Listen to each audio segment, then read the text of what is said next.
সে চেয়েছিল একটি সত্যিকারের প্রেমের কবিতা লিখতে। তার তো একটাই জীবন, মানুষের জীবনে প্রেমের চেয়ে নির্মল পিপাসার জল আর কি থাকতে পারে। সে আরও অনুভব করত প্রেমই কবিতার প্রাণ, তার শব্দ, তার ধ্বনি, তার মন্ত্র। কিন্তু তবু তার কবিতা, একটার পর একটা তার নিজের লেখা কবিতা, কি প্রেম, কি জল, এমনকি পায়ের নিচের শক্ত মাটি পর্যন্ত খুঁজে পেল না। কবিতার জন্য তার দিবস রজনীর জাগরণ, যা ছিল তার জীবনের কঠিনতম সত্য, প্রেম নয়, তাকে বারবার অপ্রেমের দারুণ আগুনে ছুঁড়ে দিয়ে বলতো, এখানেই তোর পরিশুদ্ধি। এই যে আগুন, মানুষের পৃথিবী, আগে তার খিদে মেটা। তোর সমস্ত কবিতা, তোদের সমস্ত কবিতা সে তার ক্ষুধার্ত জিভ দিয়ে চেটে খাবে। তুই মূর্খ, জীবনের পাঠ এখান থেকেই শুরু কর। দেখতে দেখতে তার কৈশোর গেল, যৌবন গেল।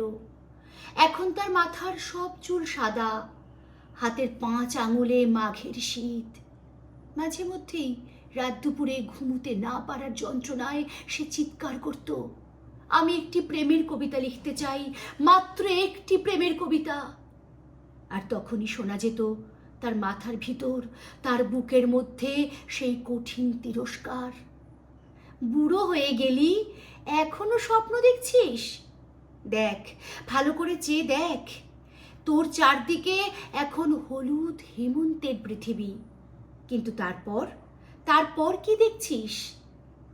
ধান কাটা হয়ে গেছে, চাষিরা ঘরে ফিরে যাচ্ছে, কিন্তু মাঝখানে ওরা কারা?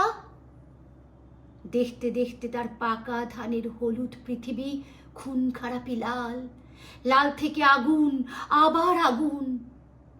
আগুন, তুমি আমাকে সারা জীবন ধরে পুড়িয়েছ, কিন্তু আমি তো শুদ্ধ হলাম না, শুধু পুড়ে গেলাম।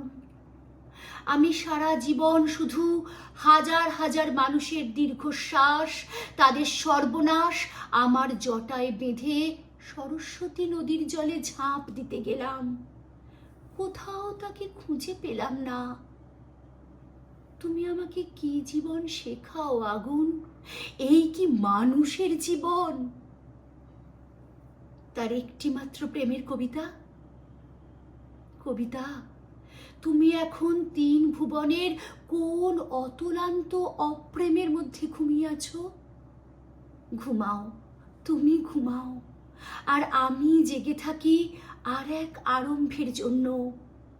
মৃত্যুর মুখোমুখি আমি জেগে থাকি।